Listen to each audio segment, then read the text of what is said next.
Hello everyone, स्वागत है आप सभी का आपके अपने चैनल स्टेनो एक्सप्रेस में।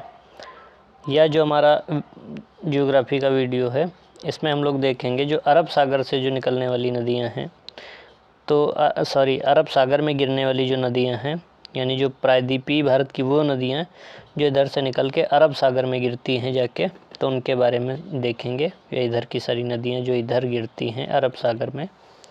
तो चलिए पहले इसमें देख लेते हैं सबसे इम्पोर्टेंट नदी। तो इसके लिए दूसरा मैप यूज कर लेते हैं, ये वाला ज़्यादा सही रहेगा। तो इसमें शुरुआत करते हैं। सबसे पहले हम कौन सी नदी से देखते हैं, पहले सबसे शुरुआत करते हैं नर्मदा नदी, क्योंकि यह सबसे इम्पोर्टेंट दो नदियां हम पढ़ेंगे यहाँ पे, नर्मदा और तापी। ज़्यादातर एग्ज़ाम में क्वेश्चन इन्हीं दोनों से आते हैं। तो नर्मदा नदी से जब शुरू करते हैं, तो यहाँ पे नर्मदा नदी जो निकलती है वह छत्तीसगढ़ से निकलती है। यहाँ पे छत्तीसगढ़, और छत्तीसगढ़ में यह मैकाल पर्वत श्रेणी के अमरकंटक पठार से निकलती है। इस पठार से 3 नदियाँ निकलती हैं अमरकंटक पठार से। तो अमरकंटक पठार से यह भी निकलती है, मैकाल पर्वत श्रेणी के अमरकंटक पठार से निकलती है। इसकी लंबाई जो है वह 1312 किलोमीटर है, और इसका अपवाह क्षेत्र जो है लगभग 1 लाख के समथिंग है। 1 लाख वर्ग किलोमीटर का जल बहाकर यह ले जाती है।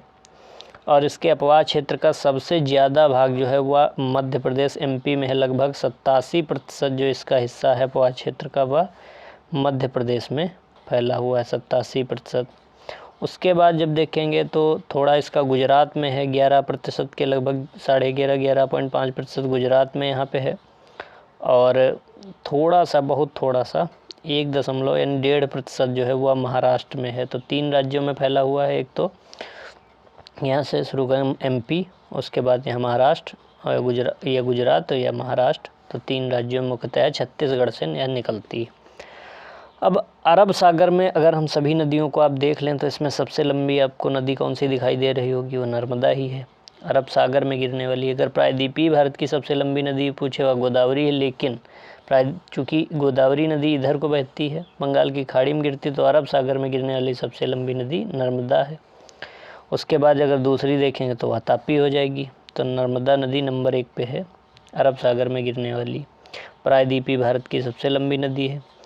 यह उत्तर में विंध्याचल पर्वत, यानी इसके उत्तर में कौन सा पर्वत श्रेणी है, यह पर्वत श्रेणी जो है यह विंध्याचल पर्वत श्रेणी है।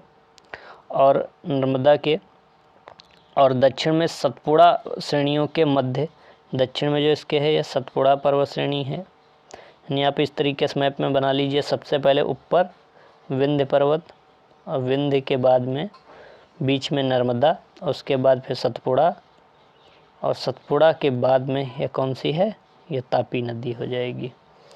तो विंध्य, फिर नर्मदा, फिर सतपुड़ा, फिर तापी नदी। तो इस तरह से क्रम रहेगा। या तो उत्तर में विंध्याचल, दक्षिण में सतपुड़ा, के बीच में नर्मदा है, या भ्रंश घाटी बना के बहती है। भ्रंश घाटी मतलब गहरा करती गई अपनी घाटी को, ज़्यादा से ज़्यादा काटती हुई, पठार को काटते काटते काफ़ी गहरा कर दिया है। इन दोनों के बीच में भ्रंश घाटी से होकर बहती है। जबलपुर के निकट मध्य प्रदेश में स्थान है, जबलपुर जिला है, और जबलपुर में यह एक जगह पे बहुत बढ़िया प्रपात बनाती है, बहुत फेमस है, दूधिया जल प्रपात यानी झरना। तो उसका नाम है भेड़ा घाट। भेड़ा घाट बहुत पर्यटक स्थल है, लोग टहलने जाते हैं वहाँ। संगमरमर की चूँकि चट्टानें हैं, और संगमरमर की चट्टानों पे जब पानी, दूधिया पानी गिरता है, तो उसकी जो छटा है वो काफ़ी निराली बनती है।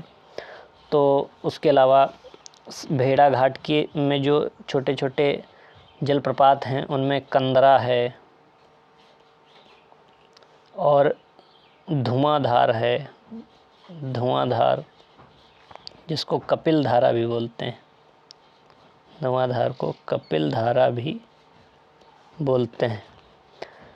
यहाँ पे जल जो है 23 मीटर की ऊंचाई से, लगभग ऊंचाई से गिरता है, और वहाँ पे जलप्रपात का निर्माण करता है।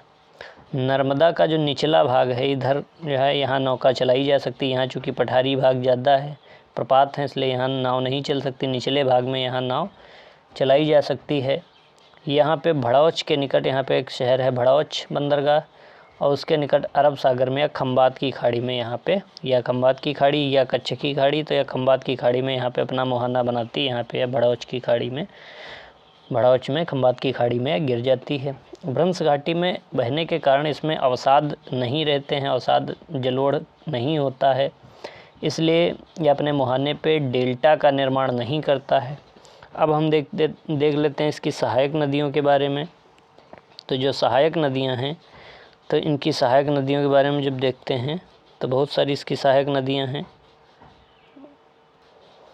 तो नर्मदा की सहायक नदियां जब हम देखते हैं तो एक है तवा नदी, दूसरी नदी है बरनेर, तीसरी नदी है वैड्यार,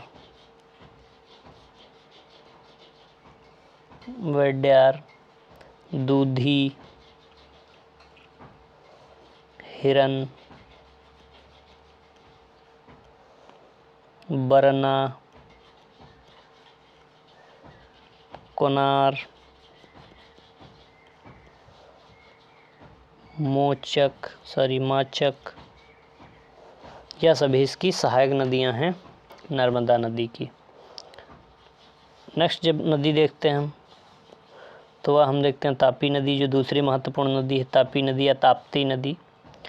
तो यह मध्य प्रदेश से निकलती हुआ, तो छत्तीसगढ़ से निकली थी, यह थोड़ा बड़ी थी, यह यहाँ पे मध्य प्रदेश से निकलती है, और मध्य प्रदेश के बैतूल ज़िले से, कौन सा ज़िला है, बैतूल ज़िले से निकलती है, और इस ज़िले में यह सतपुड़ा पर्वत श्रेणी से निकलती है, सतपुड़ा पर्वत श्रेणी से निकलती है। और सतपुड़ा के साथ साथ, चूँकि लास्ट में इसके इधर सतपुड़ा है, इधर यहाँ पे सतपुड़ा है, ऊपर इसके या विंध्याचल है, नीचे या सतपुड़ा है, तो सतपुड़ा से ही निकलती है, और सतपुड़ा के साथ साथ बहती समानांतर बहती हुई पश्चिम की ओर प्रवाहित होती है। इसकी जो लंबाई है वह है 724 किलोमीटर, 724 किलोमीटर या लंबी है, तो 724 किलोमीटर इसकी लंबाई हो गई। और आगे जाके जहाँ पे नर्मदा गिरती खंबात की खाड़ी में, वहीं पर यह भी खंबात की खाड़ी में ही गिर जाती है। यह सतपुड़ा तथा अजंता पर्वतों के मध्य, इसके पीछे जो है अजंता पर्वत है, तो सतपुड़ा और अजंता पर्वत के बीच में मध्य भ्रंश घाटी में यह भी प्रवाहित होती है। इसके बेसिन का ज़्यादातर 79% जो हिस्सा है वो महाराष्ट्र में है, 79% हिस्सा, और 15% मध्य प्रदेश में है, और 6% जो है वह गुजरात में है। तो इन 3 राज्यों में यह भी है। इसके मुहाने पर सूरत नगर स्थित है, बहुत इम्पोर्टेंट क्वेश्चन, इसके मुहाने पे सूरत नगर स्थित है, जो बहुत इम्पोर्टेंट बंदरगाह है। इसके अलावा जल विद्युत परियोजनाएं देखें तो उकाई जल विद्युत परियोजना जो है इसी पे बनाई गई है, उकाई जल विद्युत परियोजना, वह भी आपको याद रखना। सहायक नदी अगर तापी की याद रखना तो वह है या पूर्णा, तो पूर्णा को याद रखना है। अब देखते हैं अगली नदी अपनी साबरमती नदी। तो साबरमती नदी के लिए इस मैप का यूज कर लेते हैं। हमारी साबरमती नदी, इसकी जो लंबाई है यह 320 किलोमीटर, और मेवाड़, राजस्थान में मेवाड़, जहाँ के राणा प्रताप शासक थे, वहाँ मेवाड़ के पहाड़ियों से निकल के खंबात की खाड़ी में जहाँ पे गिरती नर्मदा और तापी, वहीं पे यह भी खंबात की खाड़ी में गिर जाती है। अहमदाबाद इस नदी के किनारे का सबसे बड़ा शहर है, अहमदाबाद। यह पश्चिम दिशा में प्रवाहित होने वाली नदियों में तीसरी सबसे बड़ी नदी है, पहली नर्मदा, दूसरी तापी, तीसरी साबरमती हो गई। चौथी नदी हम देख लेते हैं माही नदी। माही नदी के बारे में, या मध्य प्रदेश से यह भी निकलती है, एमपी के धार जिले में विंध्याचल से निकलती है, विंध्य जिले से, विंध्याचल पर्वत से यह निकलती है।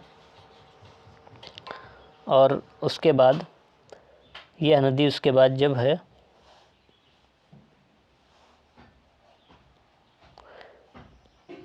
उसके बाद यह नदी 553 किलोमीटर की जो है दूरी तय करती है।